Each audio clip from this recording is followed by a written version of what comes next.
VAT toll ఫీజులను వ్యతిరేకిస్తూ నేడు దేశవ్యాప్తంగా ట్రాన్స్పోర్ట్ సంస్థల నిరవధిక బంద్ నిర్వహించనున్నాయి.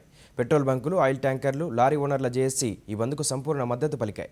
మరోవైపు ఏపీ ప్రభుత్వం ట్రాన్స్పోర్ట్ జేఏసీ నేతలను సచివాలయంలో చర్చలకు ఆహ్వానించింది.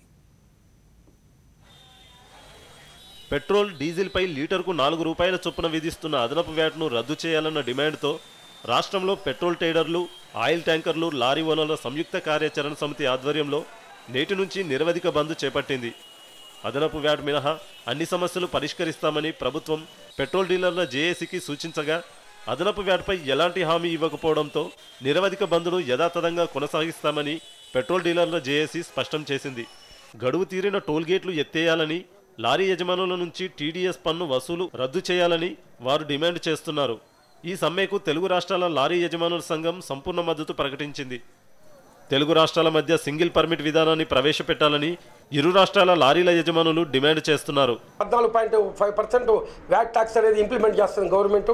ఆ వ్యాట్ ట్యాక్స్ ముందు అర్జెంటుగా డ్రాప్ చేయాలని చెప్పి, అదే రకంగా పెట్రోల్ బంకులు విషయం వచ్చేటికి మన చుట్టుపక్కల ఉన్న రాష్ట్రాలన్నీ కూడా, మన పొరుగు రాష్ట్రాలంతా కూడా మనకంటే 5 రూపాయలు మినిమంగా మనకంటే తక్కువని.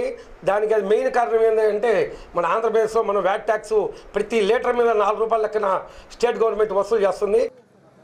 దేశవ్యాప్తంగా ట్రాన్స్పోర్ట్ సంస్థల నిరవధిక బంద్ నేపథ్యంలో ఏపీ ప్రభుత్వం దిగొచ్చింది. అదనపు వ్యాట్ మినహాయించి మిగిలిన హామీల పరిష్కారానికి హామీనిస్తూ ప్రభుత్వం హడావిడిగా ఉత్తర్వులు జారీ చేసింది.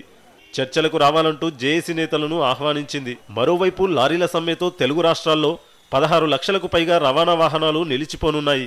దీంతో నిత్యావసరాలు, సరుకు రవాణాపై తీవ్ర ప్రభావం పడనుంది. ఈ సమ్మెకు ఏపీ పెట్రోల్ డీలర్స్ పూర్తి మద్దతు ప్రకటించారు. జనరల్ డెస్క్, సాక్షి న్యూస్.